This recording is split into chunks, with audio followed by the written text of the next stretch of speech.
My sister didn't just mock me during a job interview. She orchestrated my public humiliation, then laughed as the hiring panel passed my resume down like a flyer from the lobby.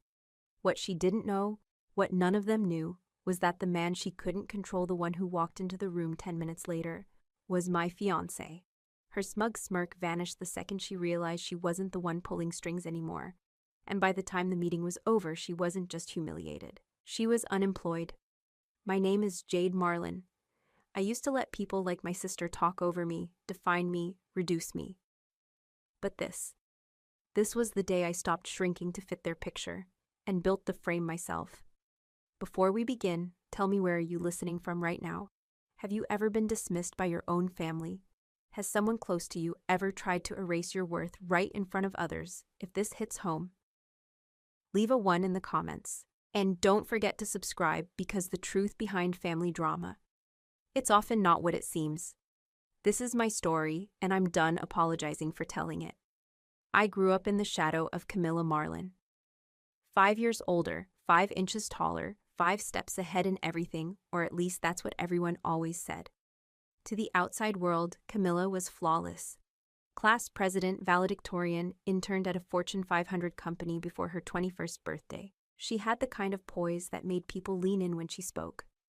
Meanwhile, I was the kind one, the quiet one, the one who handed her markers during school projects and clapped the loudest at her graduation. At home, it was no different.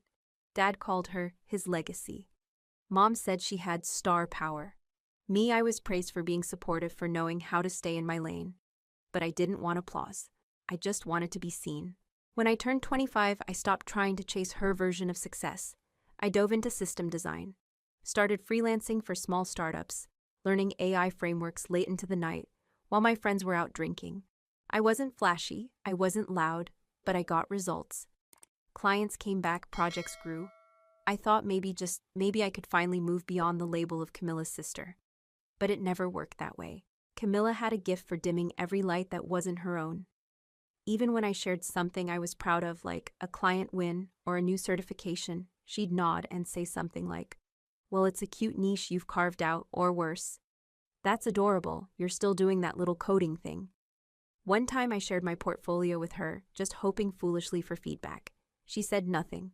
A week later, a proposal eerily similar to mine showed up at a boutique firm she consulted for. They ran with it, they launched it, and I got a polite rejection email that felt colder than ice. When I confronted her, she didn't even blink. "I never said it was mine," she shrugged. "If they assume, that's on them." That night at dinner, Dad toasted Camilla for her vision, then looked at me and said, "And Jade, always so generous with your support. Every star needs a sky." I swallowed my pride so many times I forgot what it tasted like. But despite everything, I kept going. I built my skills, I rebuilt my confidence, and eventually I decided I was done with the freelance hustle. I wanted stability, a full-time role. I deserved that much. So when I saw an opening at Storm CP, one of the few companies I respected, I applied.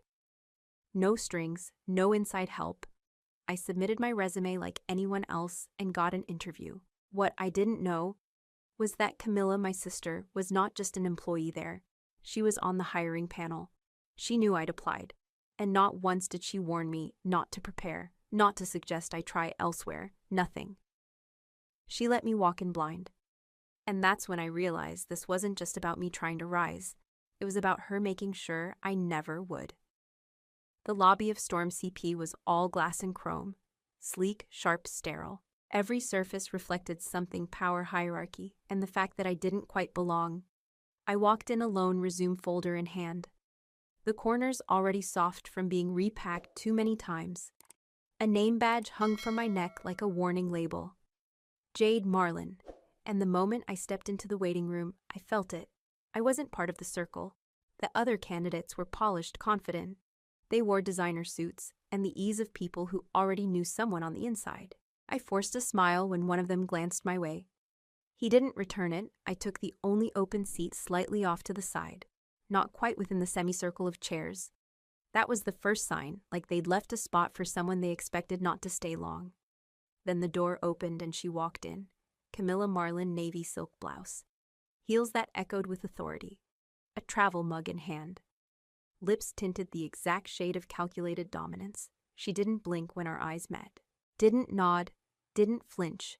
She walked past me like I didn't exist. It was worse than hostility. It was erasure. She took her seat among the interview panel at the front of the room, placing her mug beside a neatly stacked folder. One of the other panelists welcomed everyone with a round of corporate pleasantries. Collaborative culture, growth mindset, scalable innovation. I barely heard it, because Camilla was smirking behind her cup. And just loud enough for the woman beside her to hear, she said, "She's still dressing like she shops clearance racks at campus bookstores." The woman chuckled. Just enough to sting. I didn't look away. I wouldn't give her that satisfaction. But my stomach twisted. The assistant came around with coffee. Every single person got a cup. Except me. I wasn't surprised. My name was called third. I stood, walked up to the front, and placed my resume in front of Camilla. She picked it up, glanced at it, and then, like it was a flyer, someone shoved into her hand on the street. She passed it down the line without a word. The next panelist barely looked at it before setting it aside. No questions, no eye contact, just dismissed.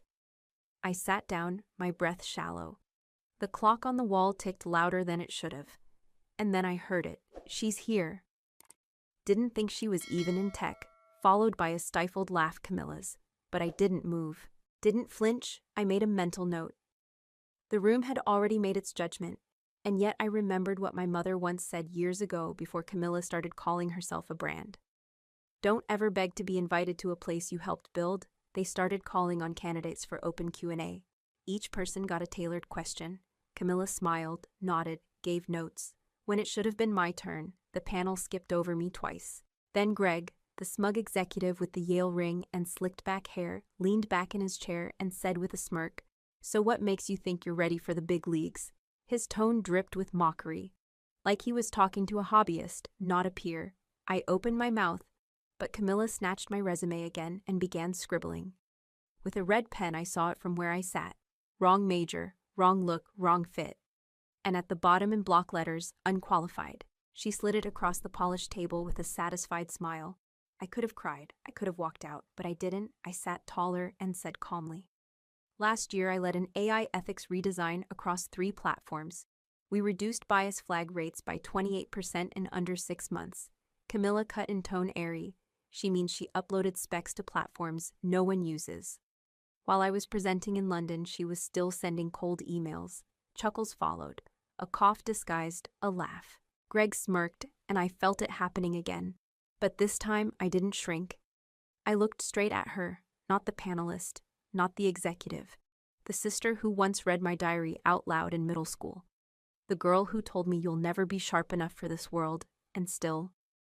A part of me had hoped she'd look across the table and finally see me, but she didn't. Because she never wanted to. When the panel wrapped up the final candidate's answer, no one looked in my direction. Not Camilla, not Greg, not the assistant who once offered everyone coffee but me. It was as if I had already left, except I hadn't. I was still sitting in that stiff chair, resume folder still clutched in my lap, fingers curled around its worn edge like it was the only thing tethering me to that room. Greg glanced down, the table, smirked again. "Well, that concludes today's interviews," he said. Someone behind me let out a relieved sigh. I stood calmly. Not out of defeat, but out of something deeper. Something final. I walked toward the door. Camilla didn't say a word, but she didn't have to. She tilted her head with that same smug tilt she used when we were kids, and she beat me at everything, because she'd set the rules before I even knew the game. I pushed through the glass doors and stepped into the corridor. My heels echoed in the hallway like a metronome, not rushed. Just steady, I passed the reception. Walked 2 blocks down to a tiny corner cafe I always went to after hard days. It smelled like burnt espresso and unfinished conversations. I ordered a coffee I wouldn't drink and sat in the far corner near the window. I laid the folder on the table. The red ink stared back at me, unqualified. Not just a word, a wound drawn in capital letters by someone who knew exactly where to strike. And yet, I wasn't surprised, because this wasn't the first time I remembered being 24, fresh off a 6-month freelance grind, excited to finally pitch my own platform. It was designed to help nonprofits integrate AI without needing tech support. I'd spent weeks polishing the deck. One night over wine, I showed it to Camilla. She had nodded politely, didn't say much. A week later, her firm released a proposal nearly identical to mine, presented under another consultant's name. The deck looked different, but the bones, the logic, the phrasing, the flow, it was mine. I confronted her. She just sipped her drink and said, "I never said it was yours." If people connect the dots, that's their assumption. That was her brilliance. She didn't lie. She just stepped out of the way and let me be forgotten. Dad had laughed that night at dinner, toasted to Camilla the visionary, then looked at me and said, "And Jade, the one with the heart. You always see the best in people." I used to take that as a compliment. Now it just felt like a warning I never listened to. At the cafe, I opened my phone. There was a draft of a resignation email I'd been sitting on for a week. I'd been doing code audits for a startup, unsure if I should let it go. My thumb hovered over the send button. Maybe this was the sign. Maybe this world wasn't for me. And then, I deleted the draft. No, not this time. Not again. Camilla didn't get to shrink me anymore. My phone buzzed. A message from Lucas, my fiancé. How'd it go? I stared at the screen, my fingers typed, exactly the way she wanted it to. Then I paused, deleted it. That was her story, not mine. Instead, I typed one word, fine. And for once it didn't mean defeated. It meant I was far from done. I slung the folder back under my arm and left the cafe. The resume was still inside, the red ink still visible. But it didn't burn the way it had earlier, because now, it wasn't shame. It was fuel. Back on the street, the wind bit through my blazer. I didn't flinch. I walked straight back to Storm CP. The security guard blinked in surprise. "I'm here," I said, voice steady, "for the open assessment round." He hesitated, then nodded, picked up the phone. 2 minutes later, I was heading back up the elevator. Same floor, same panel, but everything had changed. Because I wasn't there to prove my worth anymore, I was there to claim it. The elevator dinged too loud, too clear. It sliced through the silence of the 40th floor like a warning bell. The receptionist at the front desk looked up in surprise. I didn't wait for permission. "I need to speak to the panel again," I said. Calm, certain, she blinked. "They're in the middle of a closed review." I met her gaze. "Exactly, that's why I'm here." She hesitated, then picked up the phone. 30 seconds later, the door to the same glass-encased conference room opened, and I walked in. Nobody stood. Greg raised a brow. "Forget your pride on the way out." His smirk was back, shallow and practiced. Camilla didn't look up right away. When she did, her eyes gleamed with that same cutting amusement. "You really don't know when to quit, do you?" I stepped forward. "I'm not here to beg," I said quietly. "I came because you left something out." Camilla tilted her head. "Oh, and what exactly did we miss?" I placed a small black folder on the table. It landed with a sound sharper than it should have. Inside, annotated contributions, platform benchmarks, ethics framework, designs, all signed under my name, all dated, all real. "You're interrupting a closed session," Greg said, and then the door opened behind me. Not by my hand, the air shifted. A current of discomfort swept through the room. Chairs straightened, pens froze midair. Everyone turned. He stepped inside without a word. Tailored suit, no tie, calm as thunderclouds. Lucas Brent, COO, and also my fiancé. Camilla's breath caught. Her hand went to her mouth. "Mr. Brent?" she stammered. "I didn't. You weren't." He didn't look at her. He looked at me. "You okay?" he asked, voice low. I nodded. "Only me." Then he turned to the panel, to all of them. "Interesting." Lucas said, his tone unreadable, because some of you apparently know me very well. His eyes moved across their faces. No one met them. Greg cleared his throat. "Sir, had we known she was qualified?" Lucas raised a hand. "Experienced or just human silence?" He walked to the head of the table, opened the folder I'd placed, and began spreading the pages across the glass, like evidence in a trial. "This is Diff, excuse me. Jade Marlin, freelance architect on 3 of our internal systems. She co-authored the original AI ethics framework used in our compliance model. The white-labeled one. The room froze. That framework." Lucas continued, "Half of this panel still doesn't fully understand it. And you dismissed her as unqualified." Camilla's face had gone pale. Greg looked like he might choke on his own tongue. Laura, the HR rep, suddenly found her notebook very interesting. Lucas slid a metrics report across the table. "This is last quarter's usage data," he said. "Her system, her fingerprints. No public credit, but she's the reason it works." Then he looked at me. "Anything you'd like to add?" I met the panel's eyes. I didn't speak to their titles. I didn't lower my gaze. I was never here to ask for a favor. I said I showed up because I believed I had value. Turns out I had more than that. I had proof. "You just didn't bother to read it." Camilla's mouth opened, but nothing came out. For the first time in my life, she had no script, no comeback. Lucas turned back to the room. "I believe this warrants a full review of yesterday's interview procedures, from legality to compliance to professional conduct." Greg shifted uncomfortably. It was informal, exploratory, not binding. "Oh," Lucas said mildly. "Then you won't mind if we play back the footage." He pointed to the screen on the far wall. A remote waited on the table. No one moved. Lucas picked it up and hit play. The room went still. My voice echoed from the speakers, explaining the project, the impact, the numbers.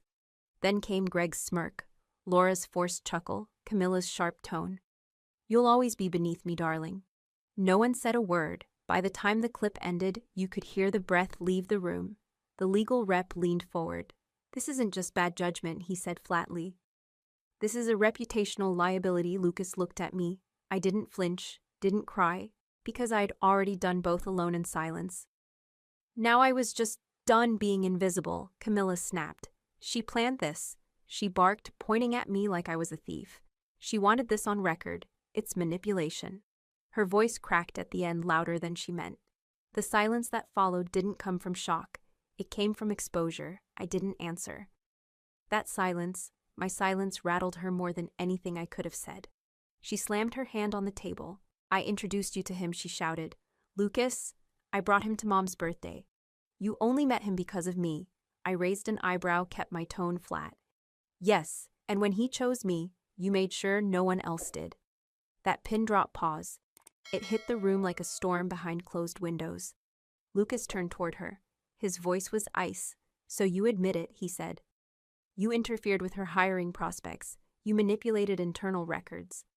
Camilla scoffed. "I was protecting the company," she hissed. "She's my sister." "You don't know what it's like to have someone cling to you just to get ahead." I didn't respond to that lie, because the truth was about to do all the talking. The legal rep opened another folder. "There's one more document you should see," he said. He laid it flat on the glass. An internal audit trail, Storm CP's hiring notes from 2019. Applicant Jade Marlin notes added displays resistance to feedback. Not a cultural fit. Unpredictable collaboration. The source login, Camilla Marlin. The words were short, but they weren't neutral. They were career killers. Lucas didn't raise his voice. "You altered internal files to block your sister's candidacy." Camilla's lips parted. I was trying to help the brand. "You're done here," Lucas said. "Final effective immediately." Greg shifted in his seat. Laura looked away. No one objected. The HR manager quietly stood and called security. Camilla's jaw locked. Her eyes darted around the room looking for support. None came. Just before she reached the door, she spun around in a final lunge for control. "She's not innocent," she spat. "Look at this." She slammed her phone down on the table, displaying a screenshot of an email allegedly from me sent to a client. It read, "She's a walking disaster in heels." It had my name, my email footer, even the company tag. Everyone stared. I didn't. I calmly reached into my bag and pulled out a small black binder. "This," I said, sliding it across to legal, "is the server log from 2 nights ago." I paused. That email originated from Camilla's IP address under her temporary admin login. The room didn't react with shock. It reacted with confirmation. Lucas stepped forward. "Forging credentials to defame a team member isn't just unethical," he said. "You'll be hearing from legal." Camilla's voice was small now, frantic. "You think you're better than me just because he picked you." I looked at her, not with hatred, just clarity. "No," I said quietly. "I'm just done being beneath you." Security entered, not forceful, just present. Camilla straightened her shoulders like she was still the one holding power, but the silence said otherwise. The moment the door clicked shut behind her, The room exhaled. Laura cleared her throat and spoke first. I move that we reinstate Jade Marlin to her original consulting role. Effective immediately, with project lead authority, Greg mumbled. All in favor, every hand went up. I nodded once slowly. The HR manager turned to me. You're being offered lead strategy consultant. Camilla's former office is available. I looked toward the corner suite with skyline views. It had always been her throne, but I shook my head. No, I said I'd like a desk near the development floor. Closer to the team, they paused, then nodded as I signed the contract. Laura slid a small folded note across the table. I opened it. We're glad you're finally where you've always belonged. I didn't respond. I just smiled. Not at them. Not for them, but for myself. Because for the first time in years, I didn't have to earn my place by disappearing. The sun was low by the time I stepped outside. New York had that golden haze. It only gets in early spring, when even the sharpest corners look almost forgiving. I walked slowly, not out of exhaustion, but because I could. The sidewalk buzzed beneath my feet, and for once it didn't swallow me, it carried me. I headed back upstairs later that evening to collect the few things I'd left behind. The development floor was quiet, soft yellow light spilling across whiteboards, desks cluttered with real work, not politics. I passed Camilla's old office. The door stood open, a cleaning crew was wiping down her desk. Her framed quote, "Winner's right." The rules was already packed away in a cardboard box. I didn't go in. Not because I couldn't, but because I didn't need to. That space never belonged to me. And that was the point. I turned the corner and nearly bumped into someone, a young woman, maybe mid-20s. Hair pulled back too tight. She looked at me like she recognized something, but wasn't sure what they called me back, she said breathlessly. For the role you encouraged me to apply for, the one you mentioned, I smiled gently. You deserve it, I said, and I meant it. She nodded. And in that moment, I saw her shoulders lower, just slightly, like someone who had spent too long bracing against the world, and finally believed it might let her breathe. Later in my new space, smaller, warmer, surrounded by people who build more than they tear down, I unpacked my things, laid my folder on the desk, and pinned one thing to the corkboard. The test Camilla tore in half. I'd taped it back together, not to dwell on it, but to remember the moment I chose dignity over desperation. That paper didn't feel like failure anymore. It felt like proof. Proof that even when they try to tear you apart, you can still hold yourself together. I don't know if my family will ever see me differently. I don't know if they'll ever apologize, but I know this. Sometimes strength isn't loud. It's not about shouting in the room. It's about showing up, even after they try to erase you and absolutely refusing to disappear. Camilla once told me, "You'll always be beneath me, Jade," and for a long time, I believed her, because when someone you love repeats a lie long enough, you start folding yourself to fit it. But what I've learned, what I hope you take with you, is that you don't have to earn your worth by being smaller than someone else's ego. You don't have to keep proving your value to people who are committed to not seeing it. You can stop explaining, stop apologizing, and start choosing yourself. Because the truth is sometimes the people who silence us most wear our last name, and the greatest revenge is refusing to let their version of you become your truth. So I ask you now, have you ever had to walk away from family just to find your voice? If you've ever felt invisible around those who should have protected you, leave a number 2 in the comments. If you finally stood up and said no more, comment number 7. Let others know they're not alone. And if this story reminded you of your own, share it. There's strength in being seen. Don't forget to subscribe to Sophia's Revenge Stories so you never miss a powerful new true story every single day. You matter, you're not alone, and your silence is not your sentence.